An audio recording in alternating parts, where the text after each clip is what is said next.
They say the continent had entered an age of freedom. But look closer. In Cameroon tonight the ballots glimmer, yet the people dim. A nation is told it has chosen, while its youth whispers that the choice was never theirs. The streets are not loud, yet the silence burns. A silence carved by 4 decades of waiting for a door that never opens. What the world calls stability, the people recognize as stillness. A stillness heavy as dust on an unopened book. And then, from beyond the forests and the Atlantic wind, a voice rises, not as prophecy, but as reminder. It is the voice of Ibrahim Traoré, the soldier who taught Burkina Faso that dignity is not donated. His words travel faster than the rumors of power. Freedom without sovereignty is terror. In Cameroon, this truth lands like thunder on dry ground. Because this moment is larger than one election. It is about a generation discovering that silence is a choice, and so is awakening. Stay with this beginning. Because the horizon shifts when a nation finally looks at itself. When dawn broke over Cameroon after the 2025 election, the sun rose on a country that had not slept.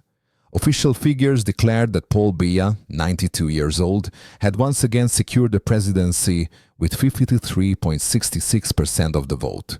The announcement sounded almost ceremonial, as if another entry had been added to a ledger that had not been updated in 4 decades. But in the streets of Douala, in the alleys of Yaoundé, and in the towns stretching towards the Anglophone mountains, no one celebrated. The numbers shimmered on the news screens, yet they refused to settle in the hearts of the people. An outcome may have been declared, but the nation had not agreed. Soon after the results were released, silence gave way to smoke. Tires burned at crossroads.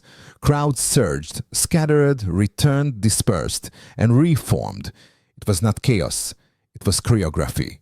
Choreography of a people who had run out of patience. For security forces moved quickly. Tear gas drifted through neighborhoods like a second dawn. Batons struck bodies. Reports of deaths began circulating within hours. The government confirmed only 16. Human rights observers counted at least 30. Independent monitors counted more, 48 than 55. Mothers arrived at police stations holding photographs, and many were told nothing. The number of the arrested passed into the hundreds, then into the realm where numbers stop mattering because the human stories themselves become too many to name. For outsiders, Cameroon had long been described as stable. It was a word repeated in diplomatic statements, in development reports, in briefings prepared for foreign ministers who had little time to probe beneath the surface. Stability sounded reassuring. It suggested predictability, tranquility, continuity. But for those living under it, the term felt more like a verdict. Stability meant the same signature appearing on contracts year after year. Stability meant reforms promised and forgotten. Stability meant young citizens watching their dreams wilt in bureaucratic shade. And stability meant waking up each election cycle knowing that no matter how many ballots were printed, the ending had already been written. This is why the post-election protests were not merely political demonstrations. They were an audit of a system that had offered decorum in place of dignity. They were the public expression of a private truth whispered for years, that Cameroon's democracy had become a script, and the people were expected only to perform their assigned roles. The older generation understood this theater intimately.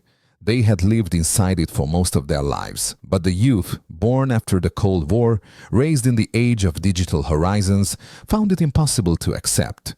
They could see other models emerging across the continent.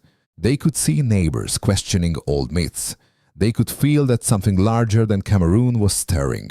It was in this climate of disillusionment that the words of Ibrahim Traoré drifted into Cameroonian conversations.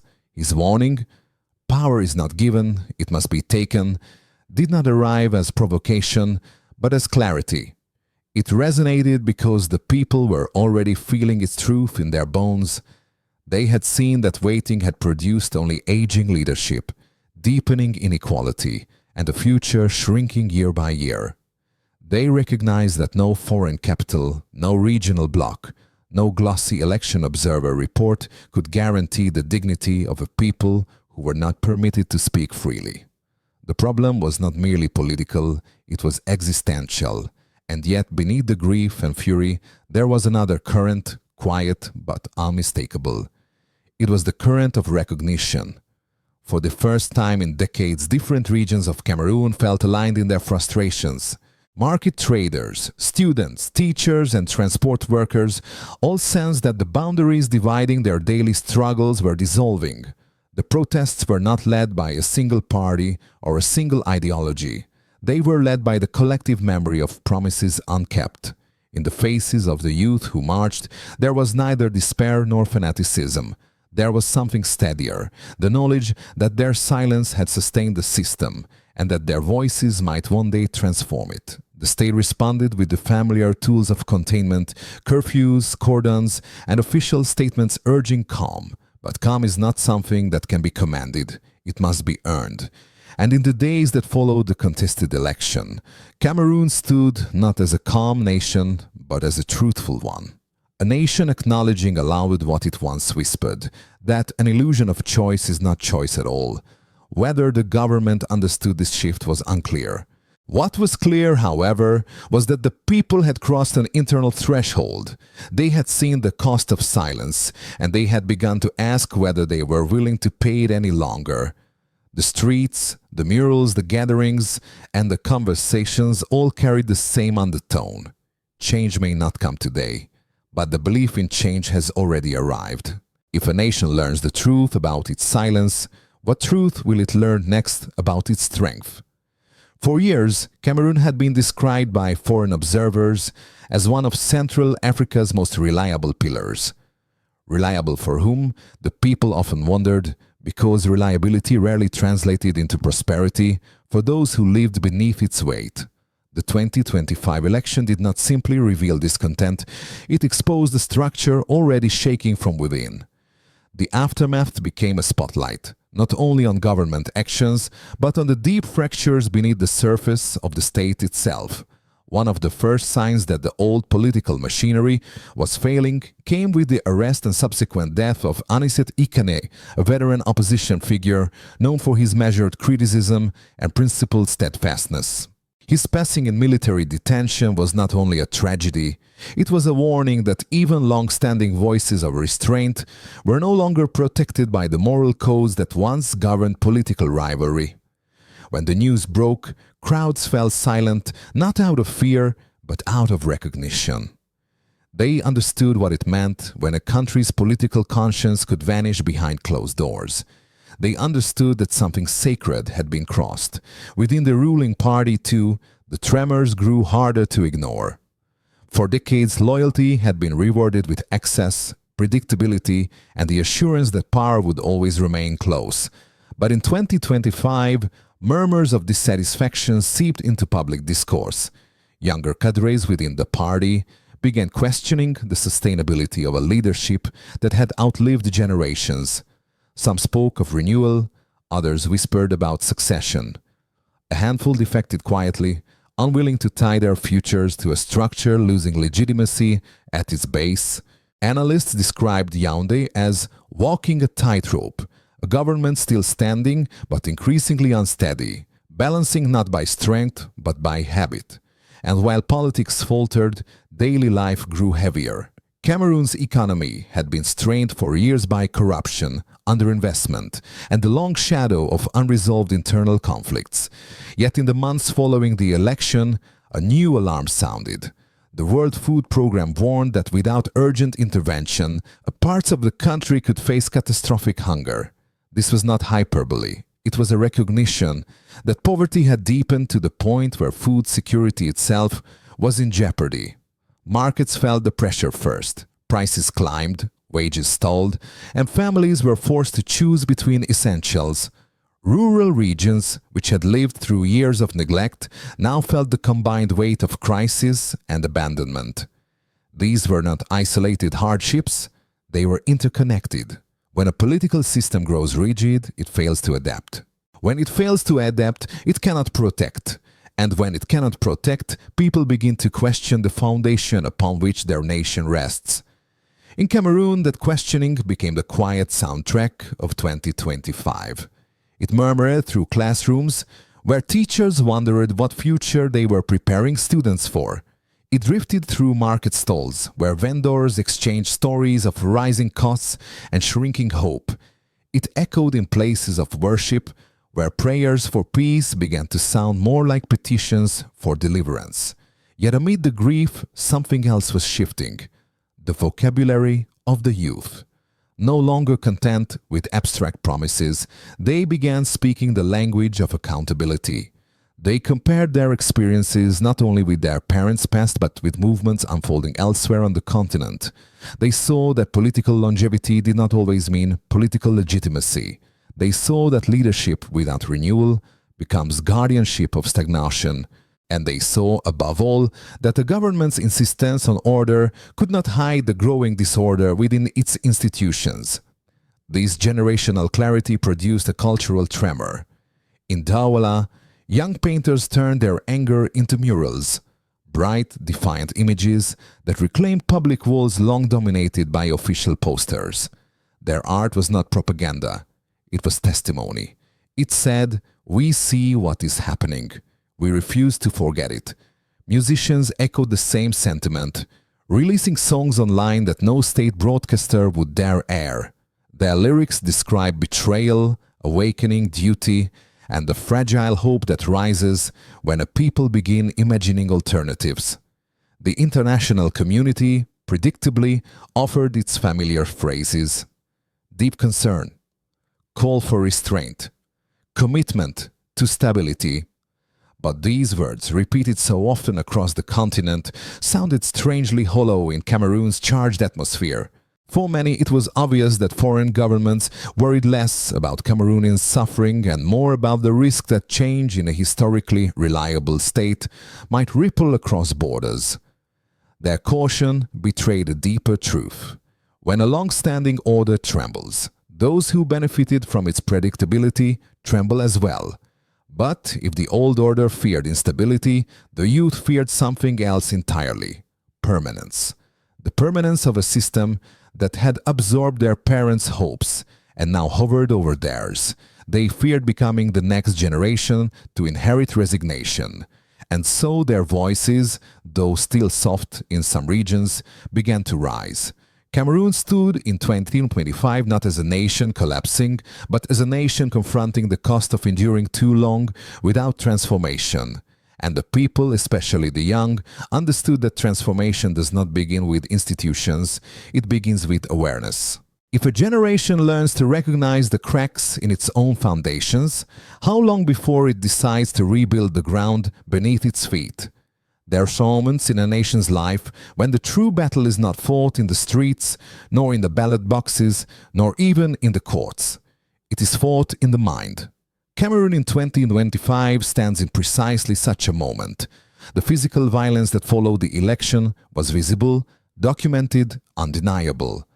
But beneath it lies a quieter struggle, an older one, the struggle against the belief that the nation's destiny must be shaped elsewhere. This is the occupation that cannot be photographed, the occupation of expectation. For decades, Cameroonians were told to wait for reforms, wait for growth, wait for justice. Each delay was framed as prudence, each stagnation as stability. The message was delivered politely, wrapped in development plans, diplomatic statements, and economic forecasts. Yet the implication was always the same: a nation must not move faster than the systems that oversee it. This idea settled into institutions, seeped into classrooms, and lingered in the conversations of elders who had learned to accept limits as destiny. But something changed in recent years. The youth began to look beyond their borders, not at distant continents, but at neighbors once considered too fragile to imitate. They looked to the Sahel, towards Mali, Niger, and most notably Burkina Faso, and they saw a rupture, a refusal, a reclamation. These nations, long dismissed as peripheries, were redrawing their own terms of engagement with the world. Where Cameroon had been urged to seek validation from international observers, Sahelian governments insisted on self-definition. Where Cameroon's contracts were negotiated with foreign companies under opaque frameworks, others renegotiated theirs openly, reclaiming what had been lost to decades of dependency. This contrast unsettled many Cameroonians, not because they saw perfection elsewhere, but because they saw possibility. The idea that a nation could stand without leaning, could speak without asking, could reshape its own institutions without waiting for external blessing. This idea was both liberating and frightening. It exposed the truth that had long remained unspoken, that the greatest barrier to transformation is not the oppressor, but the memory of oppression disguised as common sense. Economically, the comparison grew sharper still. Cameroon's fertile lands, rich forests, and mineral deposits should have positioned it among the region's more prosperous states. Yet extraction contracts with foreign firms continued to drain national wealth. Logging deals stripped forests without restoring ecosystems. Cobalt and bauxite concessions generated profits that rarely reached the communities who lived nearest the mines. When the cost of living crisis deepened in 2025, it was not simply because of inflation. It was because the economic architecture was never designed to favor those who built the nation with their hands. In rural regions, farmers found themselves trapped between rising costs and shrinking markets. In urban centers, workers queued for jobs that had vanished into automation or outsourcing. The sense of powerlessness was not new, but it was finally being named. Many began to speak openly of a system that functioned less like governance and more like guardianship, a system that reassured the world while exhausting its own people. Against this backdrop, the youth felt a pull towards something different. The sovereignty discourse emerging across the Sahel. They recognized that sovereignty was not isolation, but authorship. It meant crafting policies from within rather than importing them from abroad.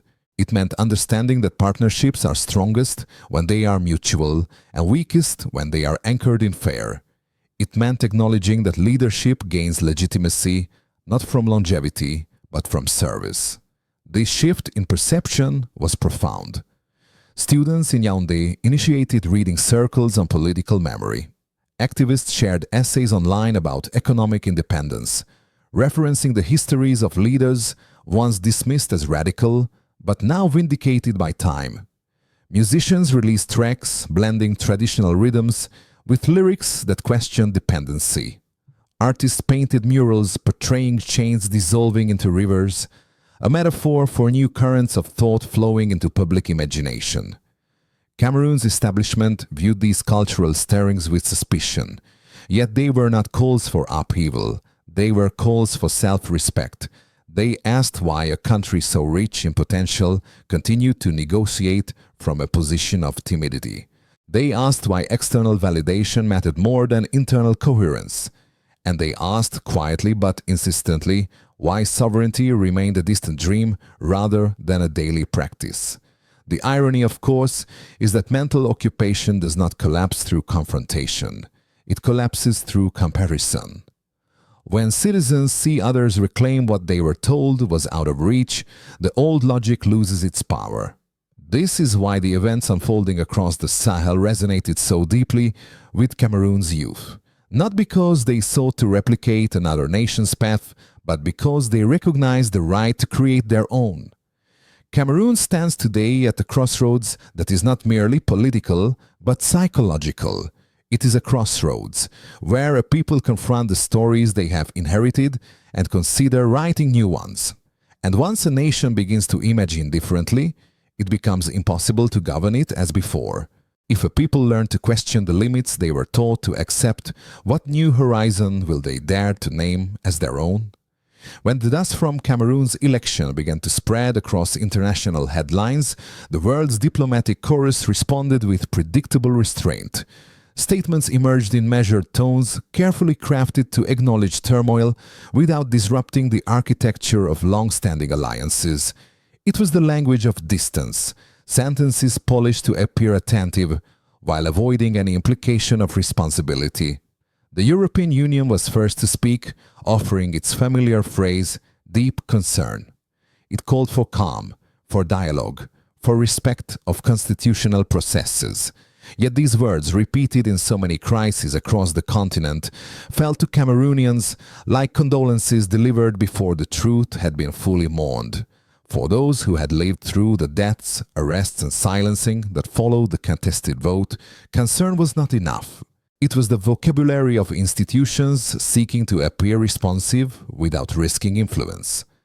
Across the Atlantic, the United States echoed a similar sentiment: restraint, stability, engagement. The tone was firm yet distant, as if the country were addressing an abstract concept rather than a nation struggling to breathe under the weight of its own contradictions. Stability remained the West's primary desire, not because it guaranteed justice, but because it guaranteed predictability.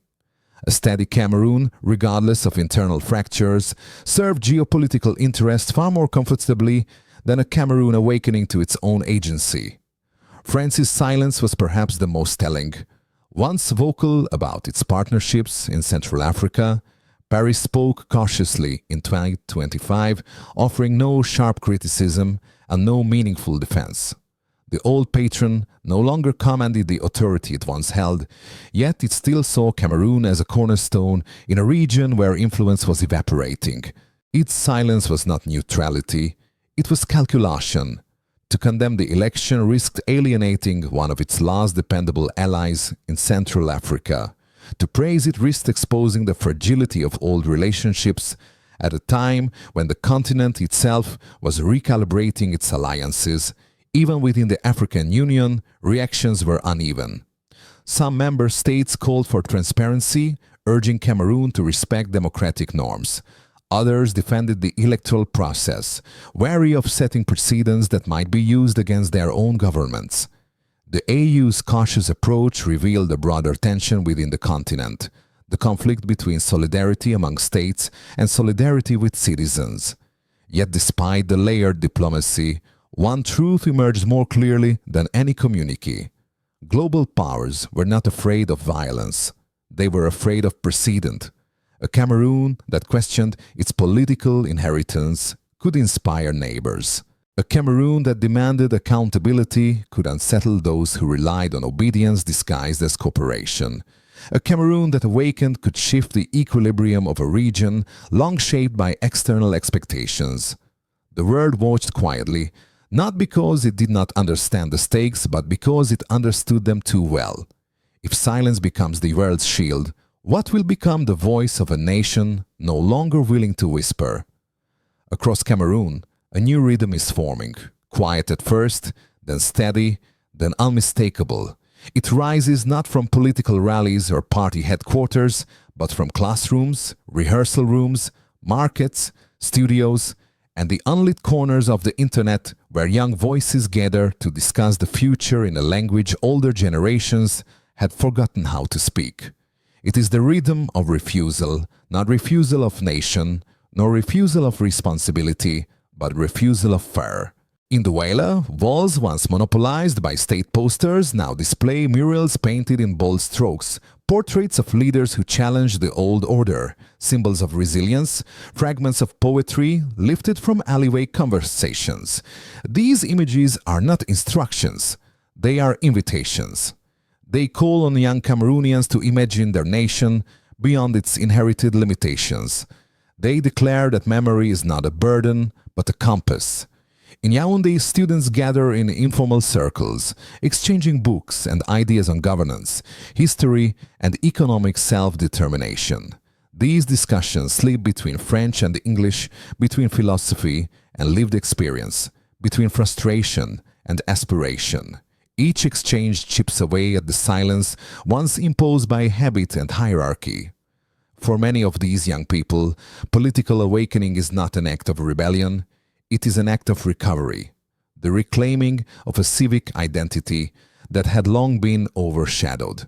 Even in regions fractured by conflict or marginalization, the same rhythm emerges. Young musicians write songs that blend traditional rhythms with modern urgency. Their lyrics travel faster than any official announcement, spreading through phones passed hand to hand, becoming anthems for a generation learning to recognize its own potential. In marketplaces, women hum these new melodies under their breath. In transport yards, drivers tap them on steering wheels. Everywhere, the rhythm grows. This collective shift is not about a single leader or ideology. It is about dignity, reawakening at the level of the everyday. The youth are not waiting for saviors, they are discovering their own agency. Their conversations increasingly revolve around ownership, of land, of labor, of narrative. They speak about justice not as a distant aspiration, but as a practical necessity. For them, sovereignty is no longer a theory debated by elites. It is the architecture of a life they intend to build. What unsettles the old order most is not the anger of the youth, but their composure. They are not guided by impulse, they are guided by memory. They have seen what stagnation produces. They understand that silence prolongs suffering. And they know that change, real change, begins long before it becomes visible. It begins in thought, in art, in conversation. It begins when a generation decides that the past will not dictate the shape of the future. Cameroon today stands before a horizon that was once unimaginable. Its youth are not merely reacting to injustice, they are rehearsing a new civic consciousness. And if their rhythm continues to spread, from town to town, from campus to campus, from heart to heart, then the nation may soon discover what happens when an entire generation chooses to rise together. If a people begin marching to a rhythm of their own making, who can predict the distance they will travel, or the world they will remake along the way? History does not always turn on the day a nation votes. Sometimes it turns on the day a nation finally admits that the script it was handed no longer speaks for its people. Cameroon stands in such a moment. The wounds of the 2025 election are still open, etched into streets, whispered in classrooms, carried in the quiet heaviness of those who watched hope bend under the weight of repetition. Yet even in this uncertainty, something unmistakable has emerged. A people who have learned to name their own longing. Across towns and borderlands, the idea of sovereignty is no longer an abstract echo. It has become a lived conversation. Young Cameroonians speak of rebuilding institutions, reshaping narratives, reclaiming choices. Their resilience is not the brittle defiance of rage, but the steady courage of those who refuse to inherit resignation. They know that transformation is not granted by decree. It rises through discipline, through memory, through the simple insistence that a nation's dignity must not be negotiable. It is in this climate that the words of Ibrahim Traoré continue to travel, not as slogans, but as signals. His reminder that power must be cultivated resonates because Cameroon now senses the soil beneath its feet shifting. People have begun to understand that sovereignty is not a distant horizon, but a horizon they can walk towards, step by step, thought by thought, choice by choice. And as they look northwards, they see how Burkina Faso forged its own path, proving that age-old assumptions can be rewritten when a people finally decide to stand without leaning. But the deeper meaning of this moment lies beyond geography or leadership. It lies in the quiet recognition that nations awaken not in the roar of a revolution, but in the breath that comes before it. The breath in which a people decide they will no longer apologize for wanting authorship over their own future. Cameroon is now taking that breath, and the world, whether it admits it or not, can feel the air change. So the question that remains is simple, and yet it carries the weight of a century. If one spark can cross deserts, borders, and histories, how far might a torch travel when lifted by millions? Hold this horizon carefully. It belongs not to those who rule the past, but to those who dare to shape what comes next.